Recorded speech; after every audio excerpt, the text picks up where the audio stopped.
I'm pleased to be joined by Quincy Avery, who is the founder of QB Takeover, and take some time to talk with us about quarterbacks, college football. You can see the jerseys behind him, some of the quarterbacks that he has worked with, and guys that he has tutored.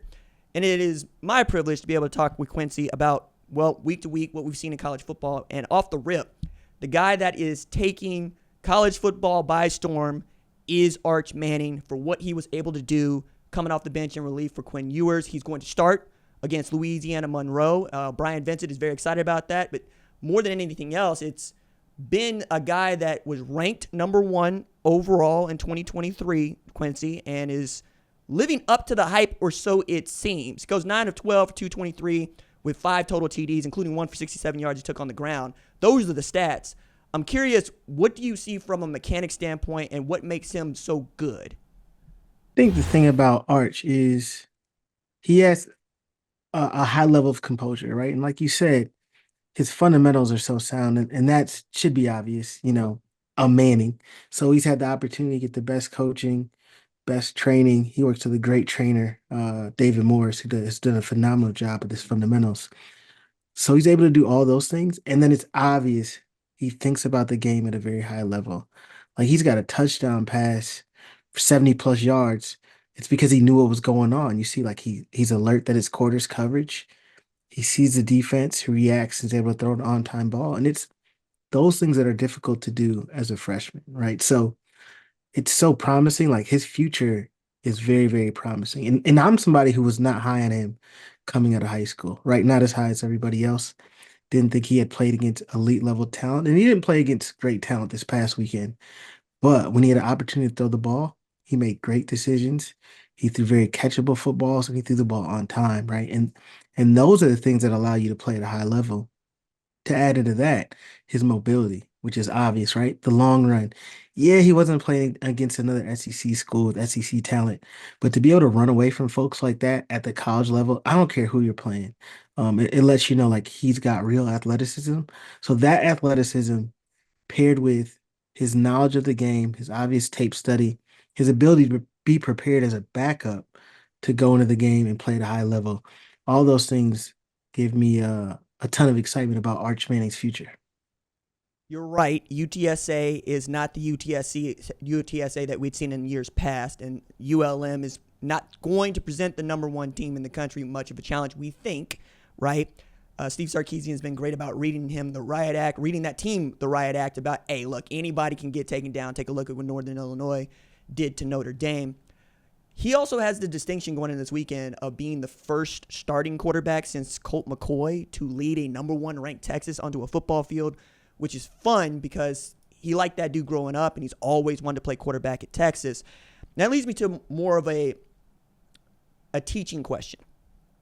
Usually, guys like Arch, no matter the competition they face in high school, are used to playing every game. You practice well, you play.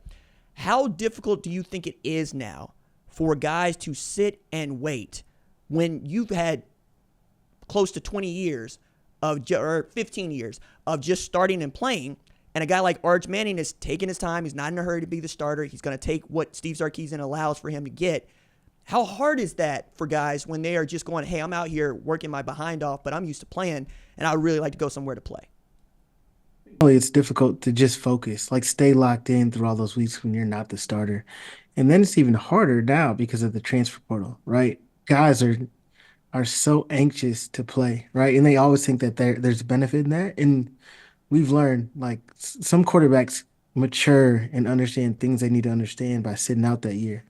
I recommend all my guys, hey, if you're going somewhere big, you should probably be redshirting, right? Because I think that it's helpful.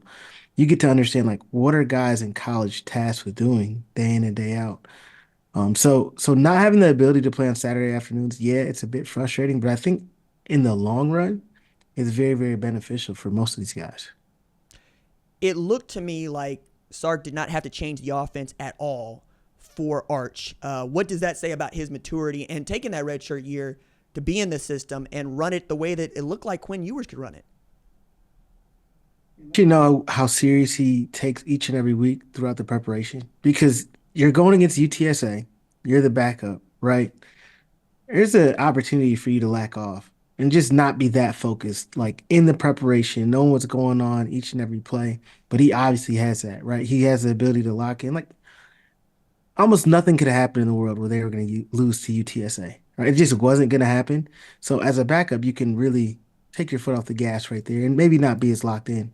But he didn't do that. And that says a lot about his ability to mature through that redshirt season and now his ability to get on the field and be a productive player. And I think that it bodes well to his future. I played a lot of baseball growing up as catcher, and one of the things that I was taught is good pitching will always beat good hitting. If you hit your spots, nobody can hit anything that you throw. I'm curious, does that translate to playing quarterback? And the reason I ask that is there anything you might be able to do, even if you're ULM, to try to catch Arch Manning looking at something he shouldn't, or to quite literally trick him into throwing the ball where he shouldn't?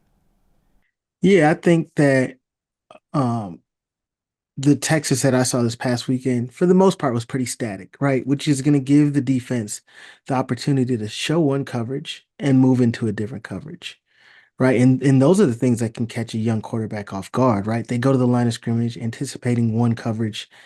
They start their drop with their eyes in one place, but the safety rotation should have forced their eyes to work in a different place. And if you get caught situations like that, what it lends to or leads to is guys being behind in their reads, right? Because they're starting their eyes somewhere that they shouldn't, and they just can't get caught up quick enough.